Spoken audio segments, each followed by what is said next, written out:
Olá, um dos assuntos que mais angustia a população neste planeta, com toda certeza, é a questão da segurança pública.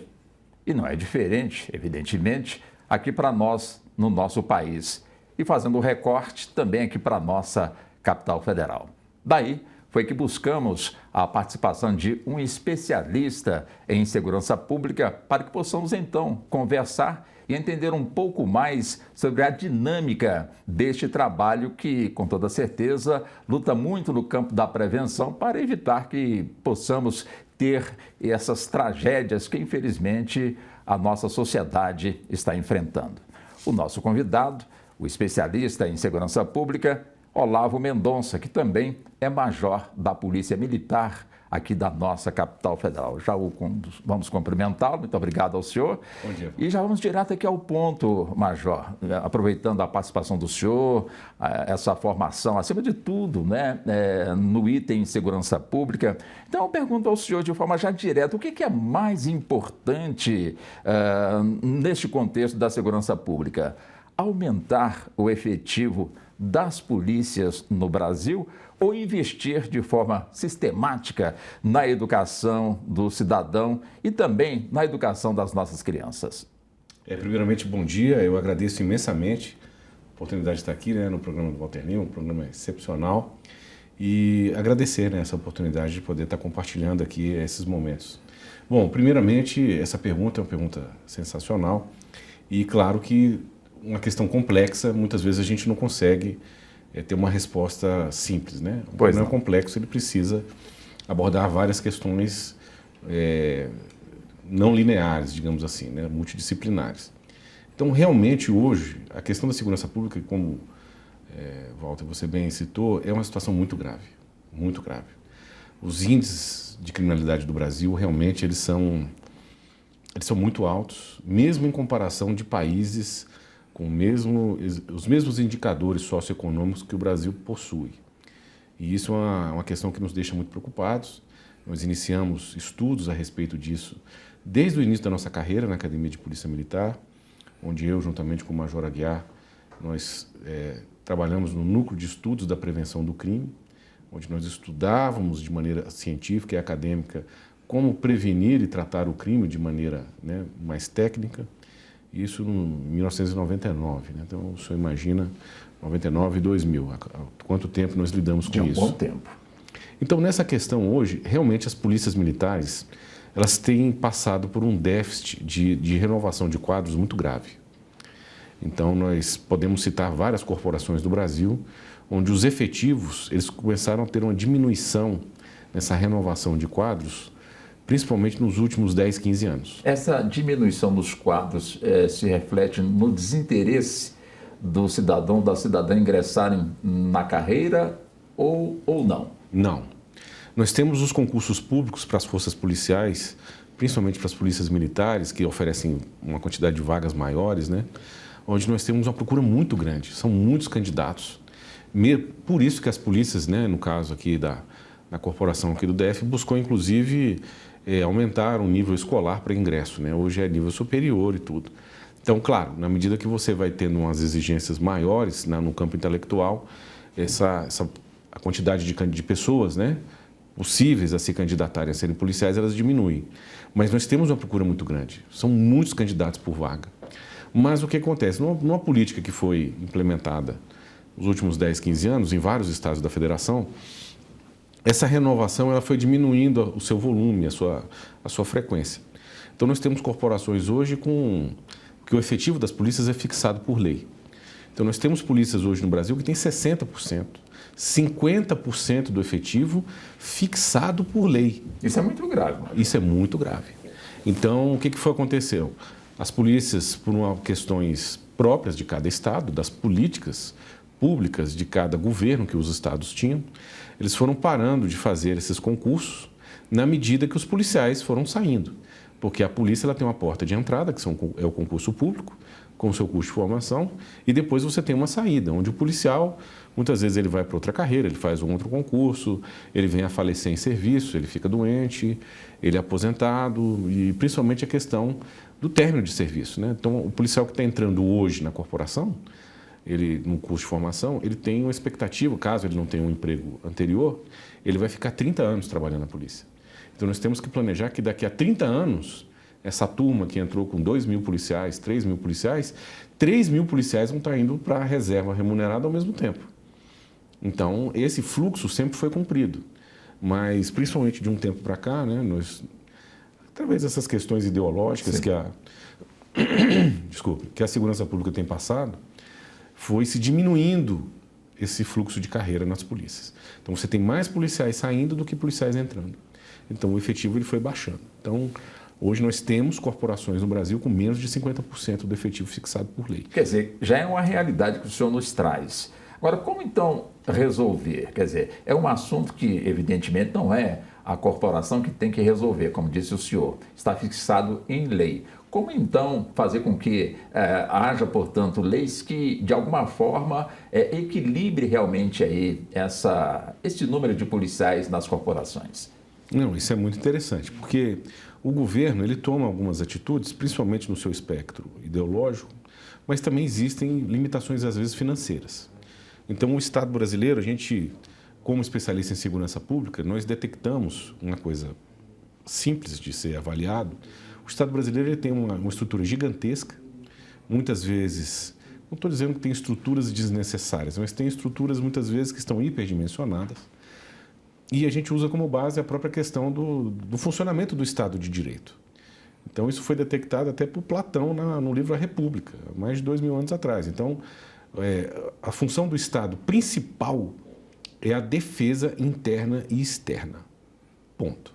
Para você ter um Estado, seja uma cidade-estado, seja um país, você precisa ter a sua capacidade de manter a lei e a ordem dentro da sua cidade, que como o próprio Platão definiu, né, a polis grega, Sim. Quando a sua defesa é externa de ataques externos.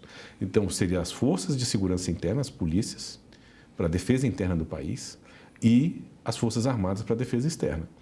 Tanto é assim que nós, policiais militares e bombeiros militares, nós somos militares estaduais em funções, em tempos de paz, como estamos vivendo agora, em função de polícia e de bombeiro, mas nós somos militares. Agora, Major, quando o senhor nos traz aí enfim, com muito conhecimento, né? Quando se fala, o senhor nos traz justamente esse desequilíbrio em alguns estados em termos de efetivo das nossas polícias. Quer dizer, então as pessoas devem estar imaginando, bom, a segurança pública ela só é feita com um efetivo adequado para combater a criminalidade ou existem outros segmentos que de alguma forma precisam estar agregados para que possamos ter realmente uma segurança pública adequada? Não, com certeza. Primeiramente, assim, os estados, muitas vezes, dependendo da política de segurança pública, a gente notou em alguns estados, principalmente alguns anos atrás, né, onde eles faziam uma grande campanha de marketing, se gastavam uma quantidade de recurso muito grande em marketing e se compravam, muitas vezes, vários tipos de equipamentos, viaturas, armamentos, e fazia um plano de segurança pública baseado em marketing e investimento nessas coisas. Não estou dizendo que não é importante fazer. É importante fazer porque a publicidade, a propaganda de segurança pública pelo Estado é importante porque ela age numa questão chamada sensação de segurança da sociedade.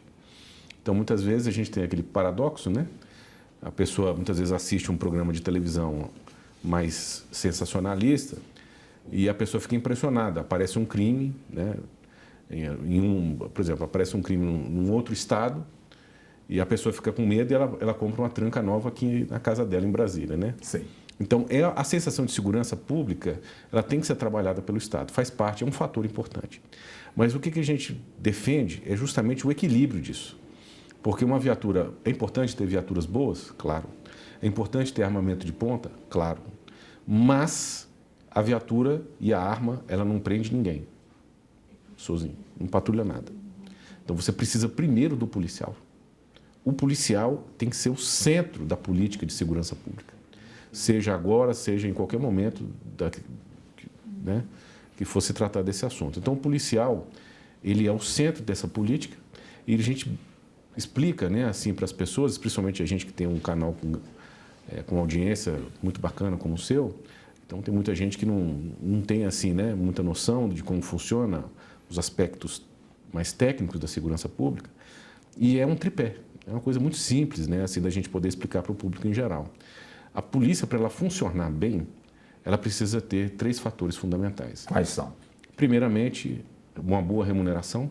Não estou falando que tem que ser se ganhar muito ou uma coisa desproporcional, mas tem que ser um salário digno para que o policial possa se dedicar à sua atividade de maneira onde ele não tenha outras necessidades financeiras, onde ele consiga suprir, sustentar a sua família com dignidade. Então, ele precisa ter uma remuneração digna.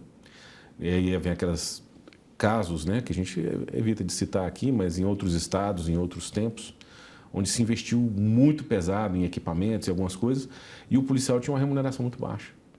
E aí ele não tinha nenhum tipo de estímulo para poder se dedicar à profissão. Quer dizer, se houver uma integração, claro, se houver, de repente existe essa integração com a comunidade, com a sociedade, ou seja, é evidente que a polícia também compõe a sociedade, mas ela conhecendo mais de perto realmente a realidade das nossas polícias, de alguma forma poderia fazer com que, através de leis, pudéssemos suprimir essas questões que o senhor nos coloca, ou seja, a população precisa da segurança pública e é necessário realmente a segurança pública, tanto que ele está assegurado através da nossa Constituição. Mas, por outro lado, de repente, a sociedade não conhece a fundo essas dificuldades que o senhor está nos pontuando. Quer dizer, havendo essa integração, ficaria, de certa forma, mais equilibrada essa questão e assim encontrar uma solução de forma mais imediata?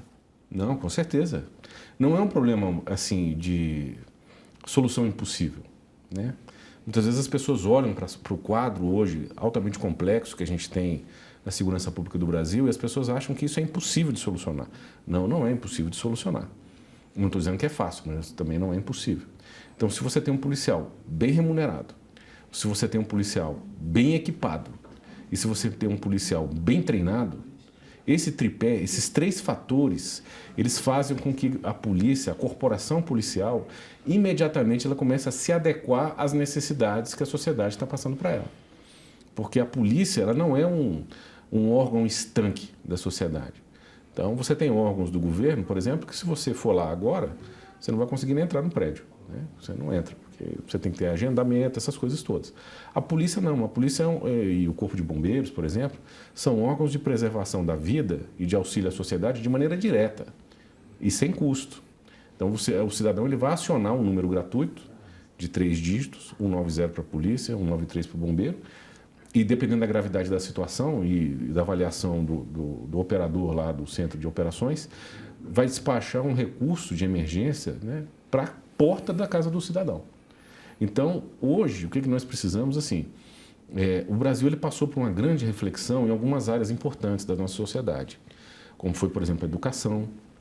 O Brasil passou por uma discussão muito grande sobre a questão educacional e resolveu se investir muito em vários tipos de iniciativas para melhorar os índices educacionais do Brasil. Isso é importante. E melhorando esses índices, automaticamente reflete na estatística que normalmente pontua a criminalidade no país? Sim, inclusive eu estava conversando recentemente com um grande especialista educacional do Brasil, que é o Carlos Landalim, né?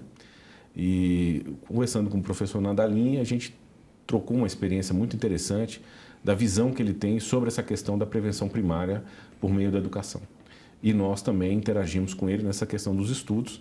Inclusive, nós temos um estudo publicado no site Blitz Digital, já de alguns anos, de uma observação que nós fizemos em campo, sobre da força e do poder de uma subcultura criminal que está irradiando na sociedade, principalmente nas comunidades mais carentes. Então, nós escrevemos esse estudo já há alguns anos e nós estamos interagindo com ele sobre isso.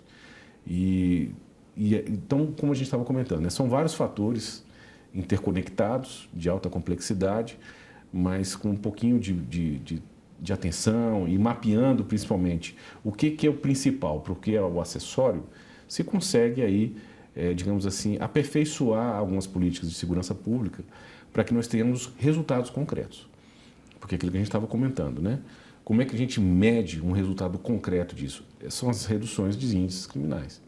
Então, por exemplo, a questão corporativa é essa questão que o senhor comentou muito bem.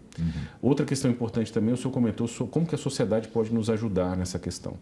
A sociedade, como nós vivemos num país, um Estado democrático de direito, a sociedade ela tem como, através dos seus meios, né, democráticos e legítimos, colocar a sua opinião em pauta, né? Conversar e, digamos, eu não gosto de usar muito essas palavras assim, pressionar, mas assim, interagir com seus entes parlamentares que foram eleitos, os seus entes governamentais, executivos que foram eleitos, e pegar o plano de governo de cada candidato, muitas vezes estudá-lo e ver o que ele está colocando naquelas questões de segurança pública. Porque hoje o que nós vemos? Existe hoje toda uma míriade muito grande de discursos na área de segurança pública, grande parte deles totalmente ideológicos, sem conexão direta com a realidade concreta que nós vivemos no Brasil, e isso faz com que tenha uma grande perda de energia e de recursos e iniciativas que, depois de um grande trabalho, de grande investimento público e privado, depois de muitos anos, você nota que não teve diferença nenhuma, a criminalidade aumentou. Então, por exemplo, aqui no Distrito Federal, foi divulgado amplamente, né? Nós comentamos isso para algumas pessoas, onde houve uma redução dos índices criminais aqui do Distrito Federal, dos crimes violentos no Distrito Federal, em torno de 37%. Quer dizer, daqui a pouco o senhor vai, então, ter a oportunidade de nos explicar qual foi o fenômeno que, de certa forma, produziu a diminuição do índice da criminalidade aqui na nossa capital federal. Nós vamos para o intervalo, voltamos em instantes. Nós que estamos aqui conversando com o nosso convidado, doutor, o major da Polícia Militar do Distrito Federal, Olavo Mendonça, ele que conversa conosco sobre a sua experiência como especialista em segurança pública, um tema que, como eu disse no início, preocupa todo o planeta chamado Terra. Recortando aqui para a nossa capital federal, estamos abordando com ele justamente sobre este aspecto, como também avançando para todo o território nacional. Nós vamos continuar no assunto, voltamos em instantes. Até já.